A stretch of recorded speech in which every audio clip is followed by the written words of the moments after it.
ரெண்டாவது செத்தது கர்ணம் இல்ல. இந்த போட்டோ பாருங்க. இந்தியாக்குள்ள வேற ஒரு ஆன்டி சோஷியல் எலிமெண்ட்ஸ அன்எத்திக்கலா அப்ரூவ் பண்ண கிரியேட் பண்ண ஏஜென்சி தான் இந்த பிளாக் ஸ்குவாட். நான் அதோட பிரசன்ட் பேட்ச். இந்த team pilot batch. Pilot black squad.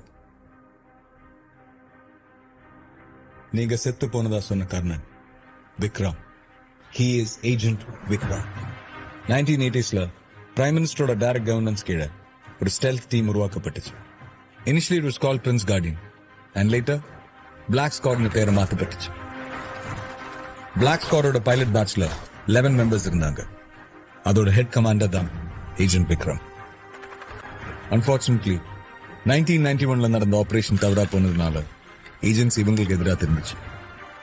இந்த 11 பேர் மேலையும் தீவிரவாத முத்திர குத்தி அடையாளமே இல்லாம அழிக்க ஆக்ஷன் எடுத்துச்சு. இந்த 11 பேரை மட்டும் இல்ல, இவங்களோட ஃபேமிலி, ஃப்ரெண்ட்ஸ் எல்லாரையும் கொடூரமா கொண்டிருக்காங்க. பட் இதை பத்தி எந்த ட்ரேஸோ எவிடன்ஸோ கிடையாது. டில் டேட் இந்த 11 பேர்ல 4 பேரோட பாடிஸ் மட்டும் missing. That includes Vikram as well. And their death still remains a mystery. So, இதை வச்சு பார்த்தா என் முன்னாடி முகமூடி கழட்டினதும் பழைய ரெக்கார்ட்ஸ்ல செத்ததா இருக்கிறதும் இட்ஸ் யுவர் மேன் விக்ரம். அப்ப அவரை பத்தின விட்னஸ், ஃபேமிலி மெம்பர்ஸ் எல்லாருமே கொடுத்த ரிப்போர்ட்ஸ் எல்லாம் ஃபேக்கா? என்னோட அசம்ஷன் கரெக்டா இருந்தா இது எல்லாமே விக்ரமோட பிளான். அவர் மத்தவங்க கிட்ட காட்டின முகம் வேற, அவரோட நிஜ முகம் வேற. தன் ஒரு குடிகாரனா, ட்ரக் அடிக்டா சுத்தி இருக்கிற எல்லாரையும் நம்ப வச்சார். அந்த காணாம போன கண்டெய்னருக்காகத்தான் தன்னோட பையனை கொலை பண்ணாங்கன்னு தெரிஞ்சுக்கிட்ட விக்ரம் அந்த கொலையில யாருக்கெல்லாம் சம்பந்தம் இருக்குன்னு கண்டுபிடிக்கத்தான் அந்த பிளைண்ட் ஸ்பாட்ல இருந்து ஒர்க் பண்ணார். Like a ghost.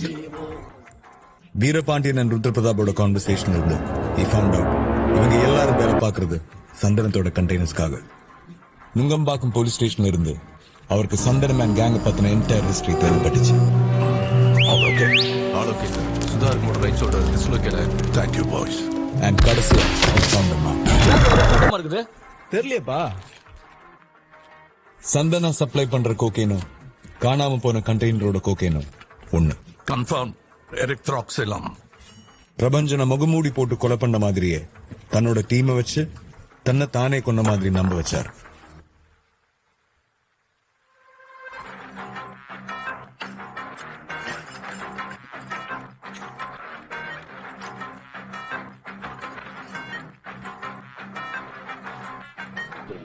இப்போ இது ட்ரைனிங் மிஷன் இல்ல, நேரடி ஆபரேஷன்ல இறங்க போறோம். அதே முகமூடிய அவரும் போட ஆரம்பிச்சார். இதுவரைக்கும் இறந்து போனவங்க எல்லாம் விக்ரம் பையன் சாவுக்கு காரணமானவங்க. இன்னும் அந்த கொலையில வேற யாரெல்லாம் சம்பந்தப்பட்டிருக்காங்களோ, சம்பந்தப்பட்டிருந்தா the killings will continue. இந்த ஆளு கவர்மெண்டையே எதிர்த்து நிக்கிறது தான் பெக்காத ஒரு பிள்ளைக்காகவா? ஒரு வேளை அது அவரோட உண்மையான பெத்த பிள்ளையா இருந்தா அவர் பேரு தவிர எதுவுமே ரெக்கார்ட்ஸ்ல இல்ல. அவர் செஞ்ச வேலை, செஞ்ச கொலை, வாங்கின சம்பளம், யூஸ் பண்ண வெப்பன்ஸ், அவரோட அச்சீவ்மெண்ட்ஸ் எல்லாமே அன்அக்கவுண்டட். இத்தனை வருஷமா வேற வேற பேர்ல மறைஞ்சு வாழ்ந்து கடைசியா கர்ணங்கிற பேர்ல எவ்வளவு நாள் அமைதியா இருக்கிறார். தனக்கு ஒரு பையன் இருக்குன்னு கவர்மெண்ட்டுக்கு தெரியாம மறைச்சிருக்கார். இப்ப யாரோ அந்த பையனை அடிச்சு கொண்டிருக்காங்க. பாவம் விக்ரம் யாருன்னு அவங்களுக்கு தெரியல. அமர், அப்போ அந்த பிரபஞ்சனோட குழந்தை இந்த ஆளோட சொந்த பேரன் இல்லையா? பிரபஞ்சனோட குழந்தை இந்த ஆளோட சொந்த பேரன் இல்லையா? இருக்கலாம் சார். ஓ லைட், அதை விடு. இவன் டீம்ல இந்த 4 பேர் மட்டும்தானா இல்ல வேற யாரும் இருக்காங்களா? இன்னும் ஒருத்தன் கூட இருக்கலாம் சார். அது இவரோட பேரனா கூட இருக்கலாம். பையனை கொன்னுட்டாங்கன்ற கோவத்தை விட பேரனை காப்பாத்தணுங்கிற வெறியோட இருக்கலாம்.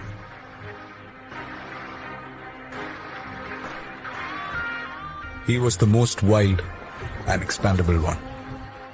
Ghost ன்னு சொல்லுவாங்க.